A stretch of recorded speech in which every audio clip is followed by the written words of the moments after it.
I can hear you. And we can hear.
Okay, I'd like to call the 9th meeting of the Community and Protective Services Committee to order.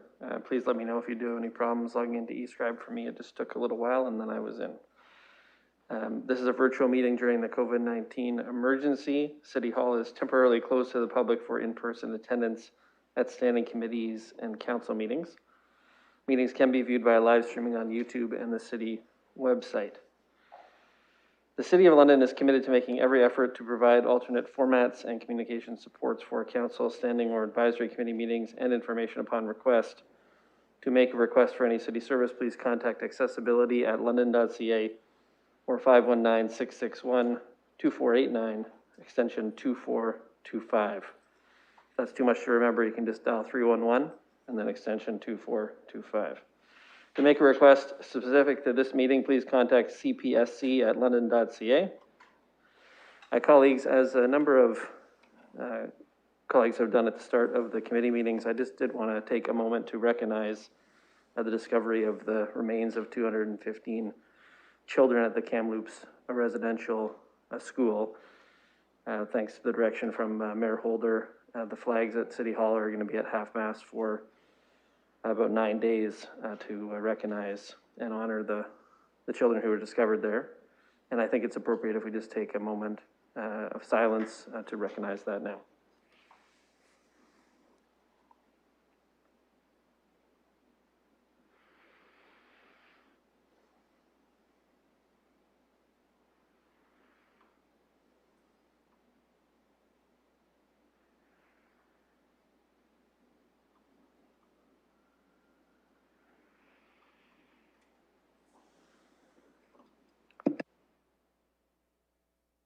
Thank you very much. That brings us to disclosures of pecuniary interest. I'm just looking to see from colleagues if there are any disclosures. I see some shaking of heads. Nothing here in the chambers.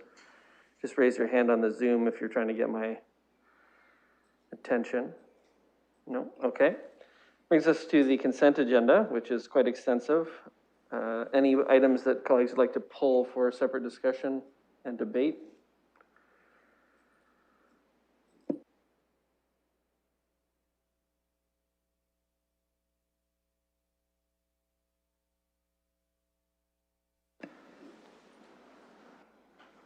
Welcome, Councillor Slee. We're just on the consent agenda, and I wanted to check with you. Anything you'd like to have pulled?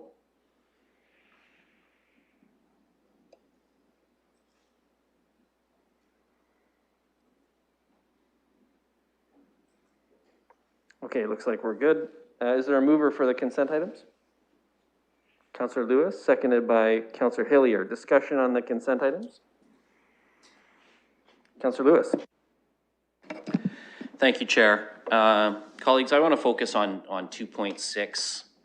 This is the report on the addition of additional short-term supports for unsheltered individuals.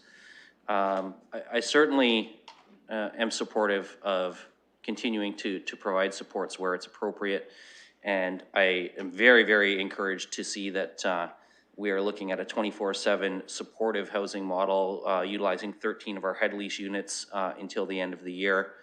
I have expressed both publicly and with our staff concerns about the fact that we find ourselves in yet another extension of temporary services, however. And so I just wanted to speak to this because while it is important that we continue to provide this service in the short term, I think it really underscores the need for us to continue to look for some sustainable long-term solutions. And I think that the very fact that we are continuing these short-term supports really underscores that we have individuals in our community who are not able who are not able to function in what we as individuals might think of as traditional housing setups. These are folks who have a number of challenges in their lives, be that addiction, mental health issues, any number of things that often intersect with the fact that they are homeless and really prevent them from securing housing stability in the long run. And we need to keep in mind that no matter how many units of housing we build, we are always going to have some individuals in our community who are struggling in this very specific situation where they need supportive units. So I really think that it's important that we keep our eyes on the prize in terms of focusing on a long-term option here as well. Yes, it's good that we're going to be able to extend these for a period of time. You know, once again, we're relying on the SSRF funding from the province to cover the cost of this, and certainly we appreciate the province's contribution to enable us to do that. But we do have to continue to think ahead and think outside the box in terms of some solutions that are going to work in the long term for the community. The time will come when the SSRF funding from the province will not be extended any further, and that will mean we are not going to be able to continue these extensions in perpetuity. So I just want everybody to keep in mind that while this is certainly a good thing to support today, we have to be working towards the longer term solutions. Any other discussion? Mayor Holder, go ahead. Thanks very much. And I listened with great interest to my colleague, Councillor Lewis, on this. And it feels like it, and I'll know he'll want to clarify, I'm sure. But it sounds like when I heard him recently in the media, but more importantly tonight for this purpose, it feels like he's saying we're not doing anything. And why are we doing temporary housing? Because we have to.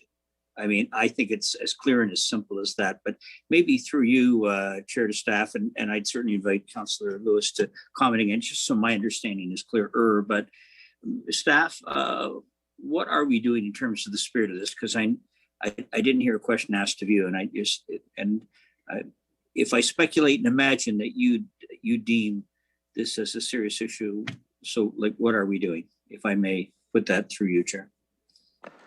I didn't hear Councillor Lewis say we were not doing anything. I'm going to just go to him very briefly to see if that's what he meant.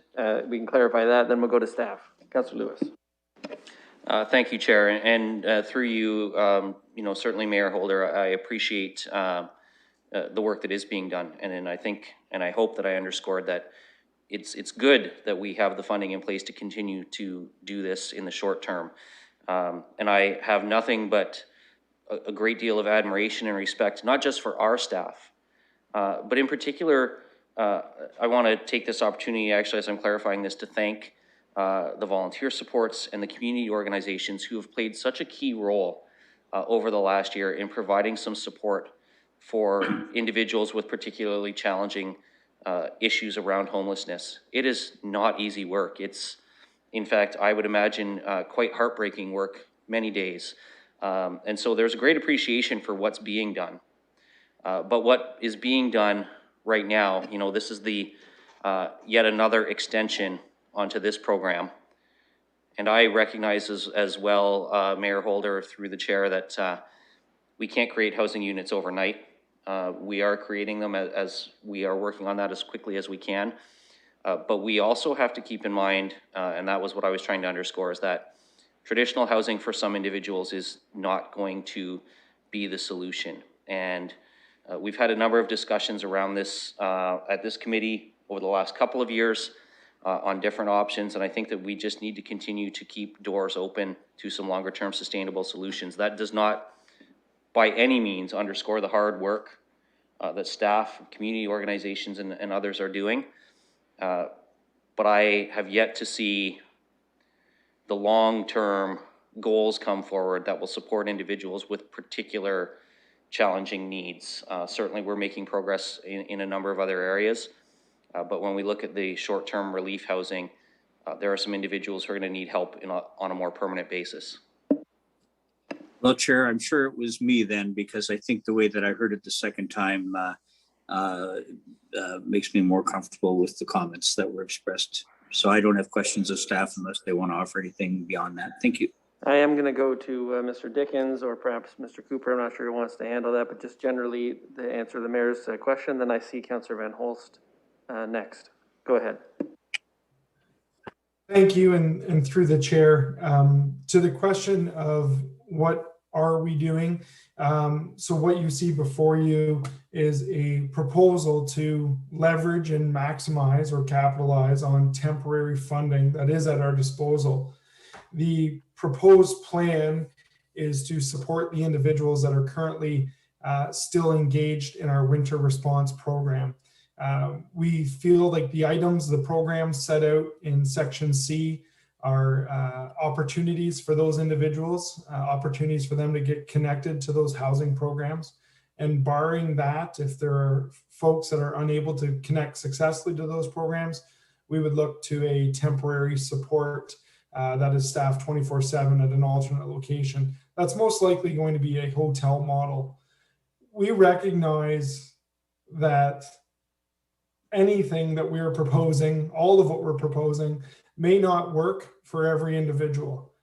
In fact, that was also our case and our experience during the winter response, that the lowest of low barrier temporary services still did not work for everyone. In fact, WISH engaged with about 10 to 12 people that were unsuccessful in maintaining their stay during the winter. We were asked by council to report back as soon as possible with a plan for, based on what we've learned from the winter response, of what we would do post June 30th. So we feel like we have an opportunity here to leverage our SSRF phase 3 funding to, yes, put indeed temporary supports, but those supports align with the known funding at this time. Should the funding levels change, then of course our response would change as well.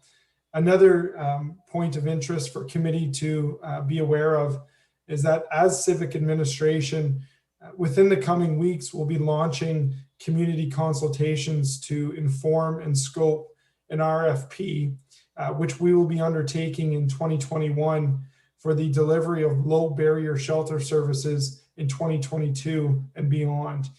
We feel that there are a lot of lessons learned throughout the pandemic, throughout our winter response, and with our community partners that will really help enlighten and inform our need to seek and secure low barrier shelter services. As you know, through our Housing Stability Action Plan, supportive housing is a primary priority for our community and for civic administration and for council.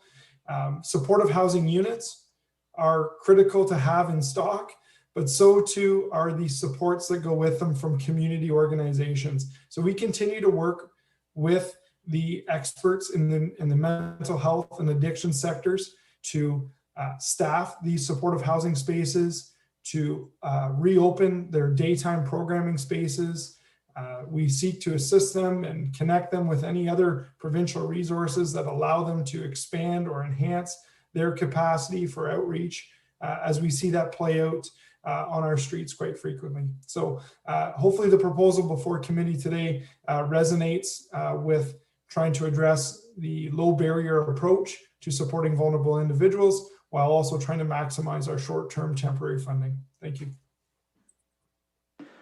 Thanks very much. I'm going to go to Councillor Van Holst and just get on the list if you're not there. Go ahead, Councillor Van Holst. Thank you, Mr. Chair, and through you, again, staff's doing a lot of good work. When we asked them to report back quickly with a plan, this was very, very quickly. So I appreciate that this report coming and to let us know that there's funding that's being taken advantage of for this. So as I said, lots of work is being done. Now that hasn't prevented people from sleeping rough nightly on the Hamilton Road Warming Center site. So we can see there's still more to be done. However, I think if I were to ask through you to staff, which city has solved this problem, I think the answer would be none. And so we need obviously there's some new ideas that are needed. I think that the solution to most problems is a new idea. And so we need to keep looking for those. And so I do appreciate also that we'll be looking for an RFP to see about providing some very low barrier housing.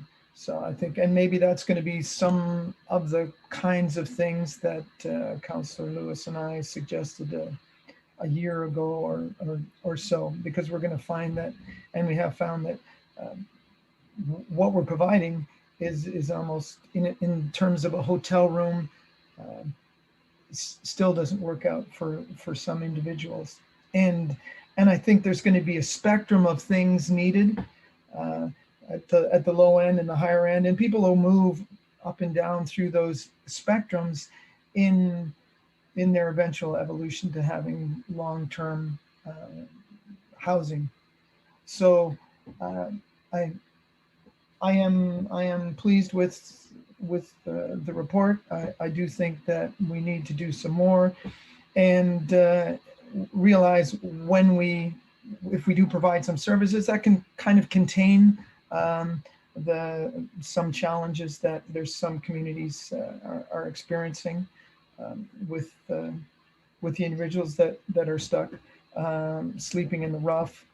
Someone I spoke to this weekend said they were at a coffee house, and just like a fly on the wall, we're privy to a conversation where people said, "Hey, we should start a little tent city," and someone else said, "Well, I don't have a tent," and they were told, "Well, people have sheds, and in them there's camping equipment, and so we can, that can be stolen and used like that." So there's some people that are going to find some way to get adequate housing for them, and so those very low barrier things we want to be providing so that they're not forced to provide them in a way that's harmful to the community. So I see hope, but I also see that there's more work that needs to be done. So thanks for what has been done.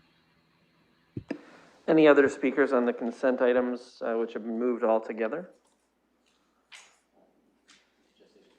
Councillor Lewis, go ahead. Thank you, Chair. I did want to speak to one other item, but I wanted to focus on 2.6 first.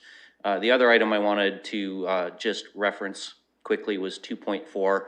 That's the LMCH CMHC co-investment letter of intent. And I think this is a really, really good news story.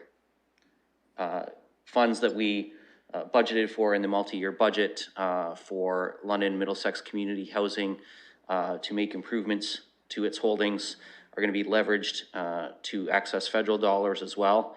And that is going to be able to help the housing corporation make a significant dent in some of the repairs and upgrades and energy efficiency modifications that need to be made.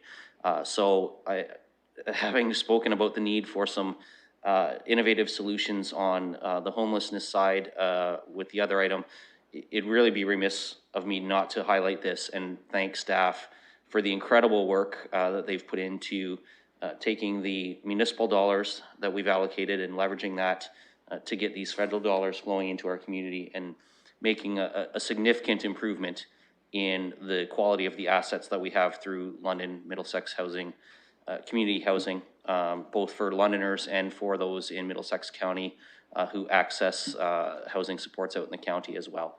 So that's a great news story and one that Londoners should welcome. And with thanks to our federal members of parliament as well, because I know every one of them, all four of them are big advocates for housing investment, and you see the results in this report today. Any other speakers on any of the consent items? Councillor Inhofe, is your hand up again, or is it just from the previous time?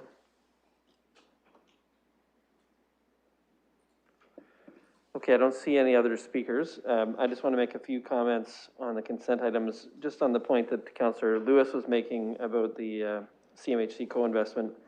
I do want to recognize the work of FCM and the Big City Mayor's Caucus at FCM. FCM is underway right now, and it seems like an opportune time to point out how well they've been pushing for federal investment in housing, which is a key need for so many cities in our country.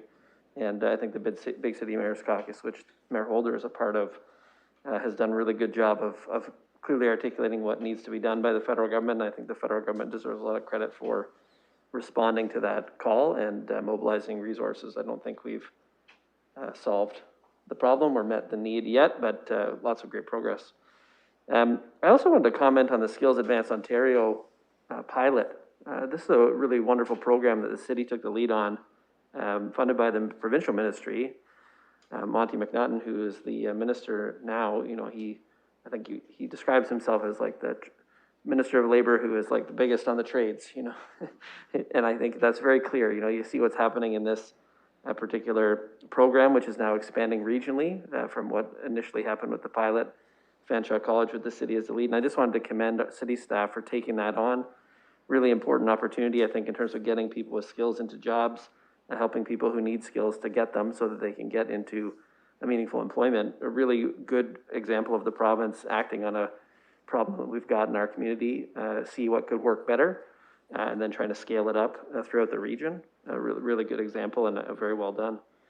Just on the short-term supports for unsheltered individuals, I want to say about the specific ideas that are in front of us to come forward again at our June 22nd meeting. I think this is very encouraging. I think acting on a number of these fronts is what's necessary. I think, you know, we'll have to see what the details are in the 22nd of June report, but I do think it's going to require us to do a number of things across all these different areas, and temporary expansion, I think, on the timelines that are being proposed by civic administration is going to be necessary. So I'm glad that we've got the funding to extend the services, even if we have to move it into a hotel space, which I think has limitations. You know, it doesn't work quite as well as the pop-up shelter in some ways. I think we have to acknowledge that, but it's excellent that we can continue it because the need is still there. And a lot of these other changes, I think, also would be very positive. Last thing I'll say, I see Mr. Hancock is on the call, and I think he's here in case we had any questions about Dearness Homes Adult Day Program, the agreements on the agenda. Seems like a good opportunity to just thank Mr. Hancock and his team at Dearness Home for the amazing work that they have done over the past year and a bit, especially during the pandemic. Dearness Home is a very well-run long-term care facility, and I know the residents really appreciate it. Since you're on the call and we didn't have any questions for you, it seemed like a good time to thank you and your team for your work, Mr. Hancock. That's it in terms of speakers. I think I'll just open up the vote then.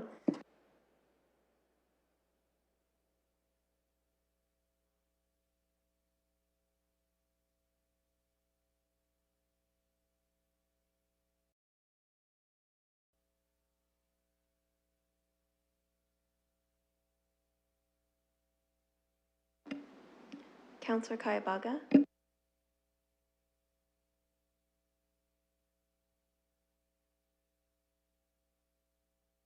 I'll vote yes while I wait for mine to load.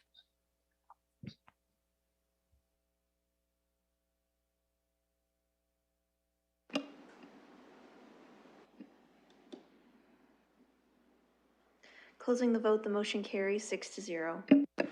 That brings us to the delegation request from Sarah Campbell from Market Admission. This delegation request is about the post-June 30 strategy for high acuity homelessness. I had a discussion with Ms. Campbell yesterday about the timing for the delegation, and she's comfortable with it being on the 22nd of June meeting when we're going to have this report back about what's happening post-June 30th. So if there's a interest in approving the delegation, we can do that now for the 22nd meeting. Moved by Councillor Lewis, second by Councillor Hillier. Okay, any discussion about the delegation request? Okay, I'll open up that vote.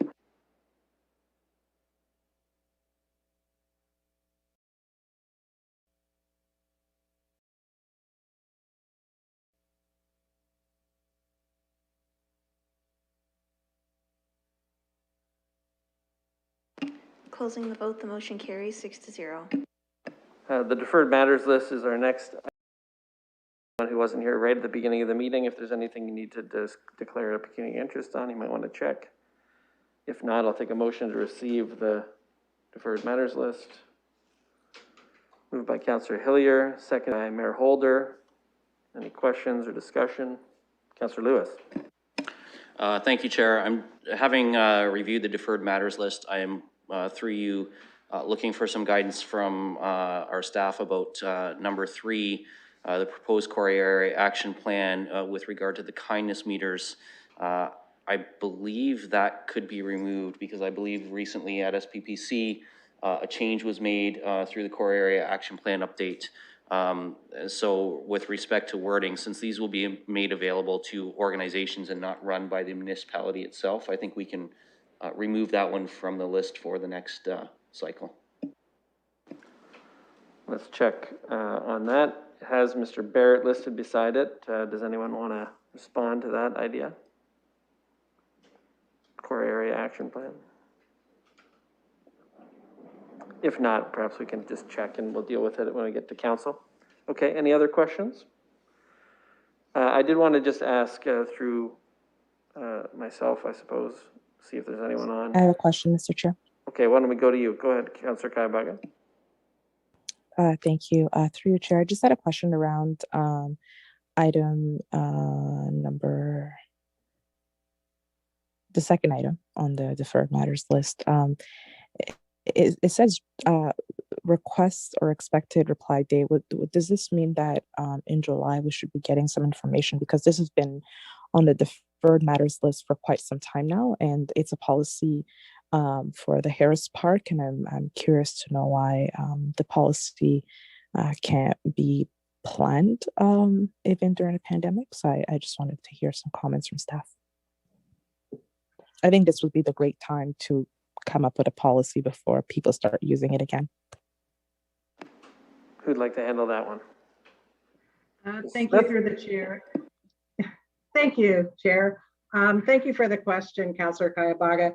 So you're right, we had delayed this one because of the pandemic, and until we know better about what are the guidelines, what is the protocol, and when we can open up for special events, we still aren't clear on that, especially when you look at step 3, it alludes to opening up gatherings, but doesn't give a time limit. So we were waiting until we had more details before we engage, and we were hoping to incorporate this with a larger policy review on the special events policy in a more holistic way. Councillor Kaibaga? Yeah, I think that's where my question really lied.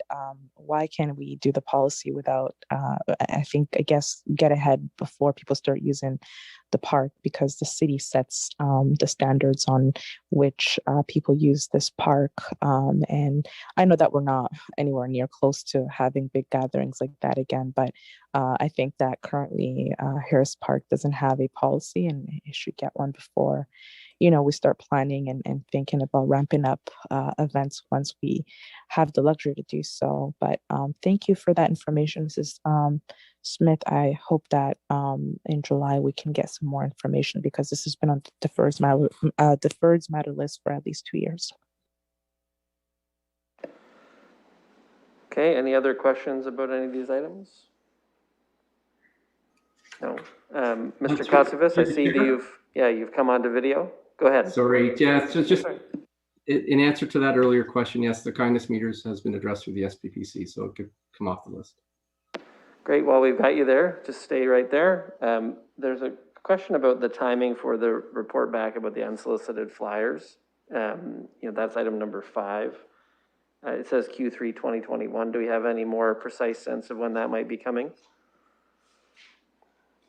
I think it's Mr. Katolik's area. It is Mr. Katolik's area. That is the best guess at this point in time. I don't have anything further to update you on with respect to that item. No problem. We'll talk about it outside of the meeting. No problem. Any other questions?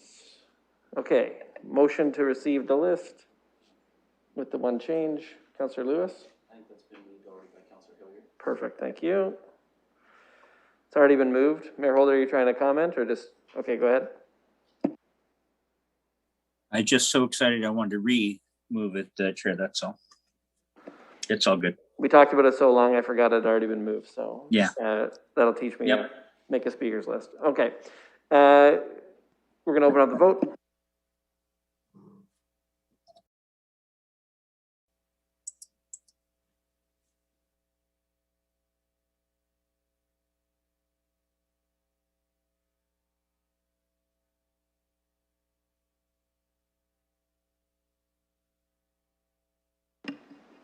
Closing the vote, the motion carries 6-0.